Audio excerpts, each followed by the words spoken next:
আসসালামু আলাইকুম। এইচএসসি 24 ব্যাচের অ্যাডমিশনের একদম দ্বার প্রান্তে আমরা কিন্তু চলে আসছি, যেখানে কিন্তু জিএসটি ভর্তি পরীক্ষার মাধ্যমে খুব বড় সংখ্যক একটা শিক্ষার্থীদের অ্যাডমিশন জার্নি কিন্তু এখানেই শেষ হবে। সো যারা বিভিন্ন জায়গায় পরীক্ষা দিচ্ছ কিন্তু এখনো হতাশ তোমার পজিশন নিয়ে, অথবা একটা চান্স বা একটা সিট তোমার হচ্ছে না, সো তাদের জন্য কিন্তু জিএসটি একটা লাস্ট ট্রাই, এবং এই তোমার লাস্ট ট্রাই বা চেষ্টাটা যেন সর্বোচ্চ হয় তার জন্য তোমাদের কিছু লাস্ট মোমেন্ট গাইডলাইন নিয়ে আসছি ভাইয়া জিএসটির জন্য। এবং তোমাদের সাথে এই ভিডিও জুড়ে আমি থাকছি তোমাদের শান্ত ভাইয়া। সো আমি খুব বেশি কথাবার্তা বলবো না, খুবই বেসিক কিছু কথাবার্তা বলবো, বাট পরীক্ষার আগে এইসব কথাবার্তাগুলা কিন্তু খুব বেশি পরিমাণে সাহস যোগায়। একজন বড় ভাই সামনে থেকে যদি কথাবার্তাগুলা বলে তাহলে আমাদের কাছে কিন্তু সেই জিনিসগুলা আরো বেশি ক্লিয়ার হয়। সো চলো আমরা একটু দেখি যে লাস্ট মোমেন্টে এখন আমার করণীয় কি।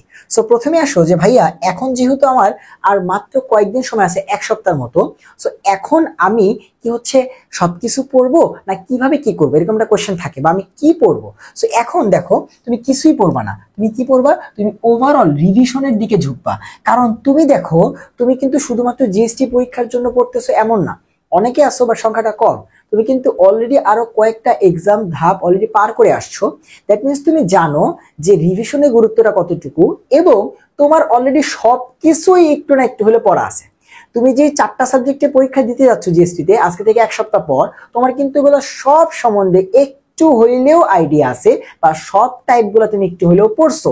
তো এখন তোমাকে কি করতে হবে, যে জিএসটি ওরিয়েন্টেড জিএসটি কোশ্চেন ব্যাংকটা ঘেটে তুমি কি করবা, সুন্দর মতো তুমি যে 4টা সাবজেক্টের পরীক্ষা দিবা সেগুলার ওভারঅল সব টাইপ তুমি রিভাইজ করবা।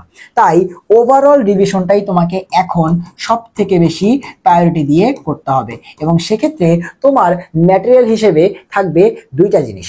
যেই বইটা থেকে, যেই মডেল বুকটা থেকে তুমি এতদিন বিভিন্ন কনসেপচুয়াল জিনিসগুলো পড়ছো সেইটা, অ্যান্ড কোয়েশ্চেন ব্যাংক হিসেবে তোমার সাথে গুচ্ছ কোয়েশ্চেন ব্যাংক বা জিএসটি কোয়েশ্চেন ব্যাংকটা থাকবে।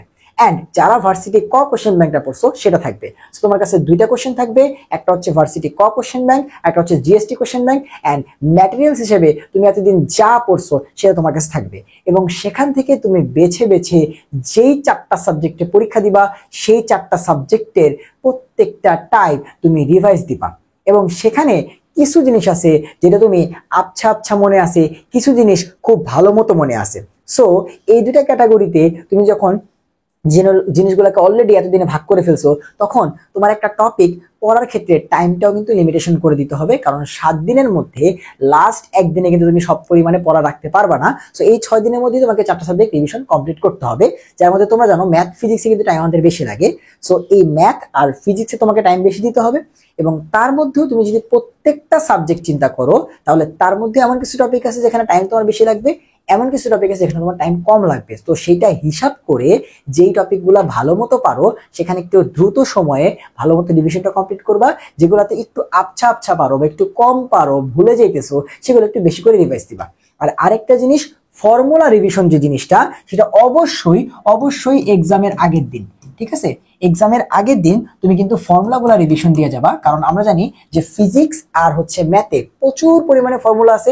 ফিজিক্সের প্রত্যেকটা টাইপে এক একটা ফর্মুলা আমাদেরকে ইউজ করতে হয়, ম্যাথের এক একটা চ্যাপ্টারে আমাদেরকে 30-32টা করে ফর্মুলা ইউজ করতে হয়। সো ফর্মুলাগুলো খুব ভালো মতো কিন্তু কোন দিন পড়ে যাবা, এক্সামের আগের দিন। তাহলে এক্সামের দিন তোমার মাথায় কিন্তু এগুলো খুব ভালো মতো থাকবে, ঠিক আছে। সো এক্সামের আগের দিন তুমি ফর্মুলাগুলোকে খুব সুন্দর মতো রিভাইজ দিয়ে যাবা। এক্সামের আগের দিন তুমি কিন্তু অবশ্যই ফর্মুলা রিভিশন দিবা। কারণ ফর্মুলা এমন একটা জিনিস যে অনেক জিনিস আছে যেগুলো বুঝে আনসার করা যায় না, কিন্তু ফর্মুলা মনে থাকলে আন্দাজও খালি মান বসে আনসার করা যায়। এবং অনেক কোশ্চেন অ্যাডমিশনে আসে একদম ডিরেক্ট এম এ দিয়ে দিছে এফ বের করতে বলছে, এরকম কোশ্চেন কিন্তু সব জায়গাতেই আসে, এমনকি বুয়েটেও আসে সব কোশ্চেন। সেগুলো আমার অনেক কঠিন কিছু না, বাট তুমি একটু দেখো যে ফর্মুলা যেহেতু অনেক বেশি, তাহলে এটা কবে করবো, এক্সামের আগের দিন।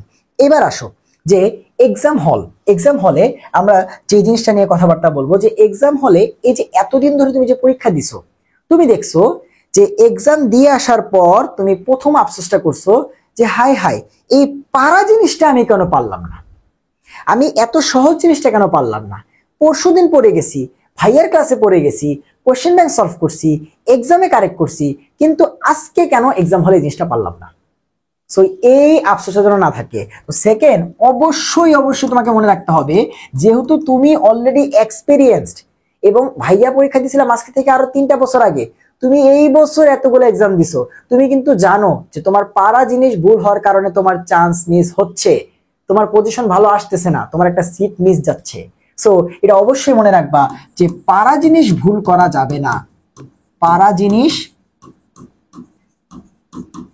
ভুল করা যাবে না। সো এক্সাম হলে অবশ্যই এই জিনিসটা মাথায় রাখবা যে আমি কোনো পারা জিনিস ভুল করব না, যেটা পারি না সেটা না দিলাম, সেটা ভুল হইলো, বাট আমি যে কটা কোশ্চেন পারি সেইটা যেন কোনোভাবে কি না হয়, মিস না হয়। সেকেন্ড আমরা কি নিয়ে আলোচনা করবো ভাইয়া, কোয়েশ্চেন প্যাটার্ন। এটা নিয়ে অনেক দ্বিধাদ্বন্দ্ব আছে। এখন এইটা আলটিমেটলি টিচাররাই বলতে পারবে যে কোয়েশ্চেন প্যাটার্ন কেমন হবে, বাট ধারণা যেটা করতেছি আমরা এখান থেকে জিনিসগুলো একটু একটু হলে ধারণা করতে পারি, সেটা হচ্ছে দেখো সার্চ যখন ছিল তখন ম্যাথের কোশ্চেন গুলা বা ম্যাথমেটিক্যাল যেসব কোশ্চেন ফিজিক্স ম্যাথ এগুলাতে একটু কঠিন প্রশ্ন হইতো। নর্মাল তুমি যদি ভার্সিটির এর সাপেক্ষে অন্যান্য ভার্সিটির কথা চিন্তা করো, ডিউ বাদ তুমি এবার অন্য যে কোনো ভার্সিটির কোশ্চেন চিন্তা করো, ম্যাথ কিন্তু ফিজিক্স কিন্তু একটু কঠিন আসতো এবং ক্যালকুলেশন গুলো অনেক ডিপ দিত, তোমাকে হ্যান্ড ক্যালকুলেশন করে ম্যাথ করতে হতো। তুমি জিএসটি কোশ্চেন ব্যাংক প্র্যাকটিস করছো না, তুমি তো দেখছো এমন অনেক ম্যাথ আছে মানে ক্যালকুলেশন করতে 1 মিনিট লেগে যাচ্ছে। সো হ্যান্ড ক্যালকুলেশনের উপরে জোর তোমাকে দিতেই হবে, এইবারও দিতে হবে। বাট আমার পার্সোনালি মনে হচ্ছে যে জিএসটির কোশ্চেনটা এইবার একটু একটু তোমার হচ্ছে স্ট্যান্ডার্ড হবে। নর্মাল ভার্সিটি এ যে টাইপের যে কোশ্চেনগুলো এটা ম্যাথে আসতে পারে, বাট তাহলে কি তুমি ইচ্ছে একটু ম্যাথে বা ফিজিক্সে একটু কম প্রিপারেশন নিবা, কম ডিভিশন দিবা? না, তুমি আগের জিএসটির মতোই একদম কঠিন করে প্রিপারেশন নিয়ে যাবা, যেন তোমাকে সহজ কোশ্চেনটা দিলেও তুমি পারো এবং কঠিনটা দিলেও তুমি পারো। ঠিক আছে, অর্থাৎ তুমি দুইটার জন্যই প্রস্তুত থাকবা। ঠিক আছে, সো কোশ্চেন প্যাটার্ন নিয়ে কি বললাম, কোশ্চেন প্যাটার্ন তুমি আগের জিএসটির মতোই, যেহেতু তুমি লাস্ট পর্যন্ত তোমাকে কি বলছি ভার্সিটি ক কোশ্চেন ব্যাংক পড়তে বলছি, এটা তোমাকে স্ট্যান্ডার্ড কোশ্চেন পারতে হেল্প করবে। আর জিএসটি কোশ্চেন ব্যাংক তোমাকে জিএসটির কঠিন কোশ্চেন ব্যাংকটা বা জিএসটি টাইপের কোশ্চেনটা সলভ করে তোমাকে সহায়তা করবে। কথা বুঝতে পারছো? আর বাকি তো তুমি কনসেপ্ট বুকটা থেকে পড়বাই, যেই ম্যাটেরিয়াল এতদিন ধরে পড়ছো। ঠিক আছে, এক্সট্রা করে নতুন কিচ্ছু পড়া যাবে না, আগের জিনিসগুলোকে বারবার বারবার রিভাইজ করতে হবে। ঠিক আছে, সেগুলো কোশ্চেন প্যাটার্ন। এপাশে কাটমার্ক। হ্যাঁ, এক্সাম হলে তোমাকে এটা অবশ্যই মাথায় রাখতে হবে যে যদি 100টা কোশ্চেন থাকে এবং এই পর্যন্ত তুমি যদি হচ্ছে পড়ে থাকো, তাহলে তোমার এমন কি 60টা প্রশ্ন নাই যেটা তুমি পারো, যেটা তুমি পারবা। 60টা কোশ্চেন, আমি কিন্তু 100টার মধ্যে সব বলি নাই, কয়টা বলছি? 60টা কোশ্চেন। এই 60টা কোশ্চেন বা পারা 60টা কোশ্চেনের মধ্যে তুমি চেষ্টা করবা 55+ যেন তোমার কারেক্ট হয়, কারণ জিএসটি তে কাটমার্ক 50+ থাকে। সো তুমি কি কাটমার্ক যত সুই সুই সেটা পাওয়ার চেষ্টা করবা? নো, তুমি হচ্ছে অলওয়েজ কি চেষ্টা করবা যে জিএসটি তে কাটমার্ক যেহেতু 50-এর আশেপাশে থাকে, তাহলে আমি যেটা করব 55+, অর্থাৎ কাটমার্কের থেকেও 5 মার্কস এক্সট্রা পাওয়ার চেষ্টা করবো। 55-এর উপরে তুমি যত পাও কোনো সমস্যা নাই। ভাইয়া হচ্ছে তোমার যখন পরীক্ষা দিলাম আমি হচ্ছে 66-র মতো পাইছিলাম, আর পজিশন মেবি তোমার হচ্ছে 1300 না 1200 আসছিল। সো আমি হচ্ছে জিএসটির জন্য মানে ফুল প্রিপারেশন নিয়ে ডেডিকেটেড পরীক্ষা দিইনি, আমার বুয়েট পরীক্ষা ছিল তাই হচ্ছে খুব বেশি পড়াশোনা করে যায়নি। বাট তুমি দেখো যে 65 পাওয়ার কারণে আমার পজিশনটা কিন্তু মোটামুটি 1000-এর কাছাকাছি চলে গেছে। যারা 74 না 73 পাইছে, 76 পাইছে, সে ফার্স্ট হয়েছে। 76 পেয়ে ফার্স্ট হয়েছে 100-তে, মানে সেও 24 মার্ক পারে নাই। তো তুমি তো হচ্ছে ফার্স্ট হতে সবাই যাচ্ছ না, তাই না?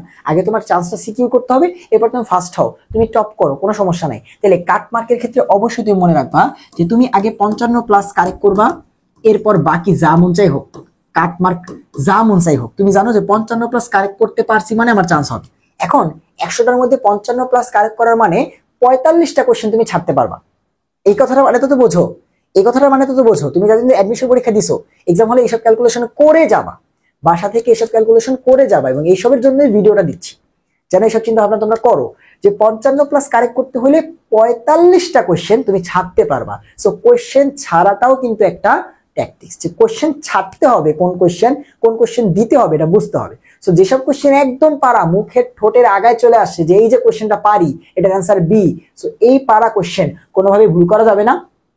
55টা কোশ্চেন কারেক্ট হওয়ার পর তুমি তোমার মেরিট পজিশন আগানোর জন্য এবার দাগানো শুরু করবা, যে এবার আমি জয় পেতে কটা পারি, আমি যদি আরো 20টা পারি ওকে ফাইন 70, আমি যদি আরো 15টা পারি ওকে ফাইন এত পাইলাম।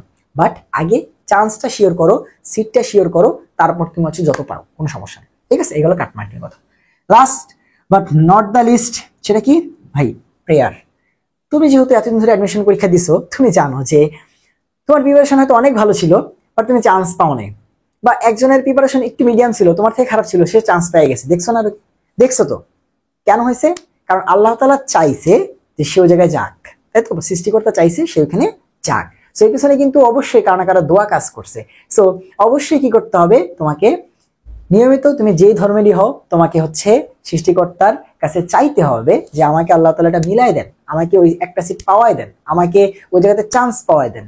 ঠিক আছে, যেন আমি হচ্ছে আমার বাবা মাকে খুশি করতে পারি, আমি যেন হচ্ছে একটা মাথা গোজার ঠাই পাই, আমি যেন হচ্ছে আরো হায়ার স্টাডিজ করার জন্য একটা জায়গা পাই। কথা বুঝতে পারছো? এতদিন ধরে পরিশ্রমের জন্য একটা ফলাফল আসে। সো তোমাকে অবশ্যই কিন্তু আল্লাহ তাআলার কাছে চাইতে হবে, অনেক বেশি পরিমাণে চাইতে হবে যে আল্লাহ তাআলা আমাকে মিলাই দেন। আপনি কেন দিবেন না? আপনি তো দিতে পারেন, আপনি আমাকে মিলাই দেন। সো এই জিনিসগুলো অবশ্যই মাথায় রাখবা। অনেক বেশি কথাবার্তা বলে ফেলছি। সো তোমাদের জন্য অনেক বেশি দোয়া রইলো, অনেক অনেক অনেক বেশি দোয়া রইলো। সবার জন্য শুভকামনা জিএসটি পরীক্ষার জন্য। সবাইকে আল্লাহ হাফেজ। তোমাদের সাথে অন্য কোনো ভিডিওতে দেখা হবে, জিএসটি পরীক্ষার পরে অবশ্যই দেখা হবে কোশ্চেন ব্যাংক সলভ নিয়ে ইনশাল্লাহ। সে পর্যন্ত সব ভালো থাকো, সুস্থ থাকো। আল্লাহ হাফেজ।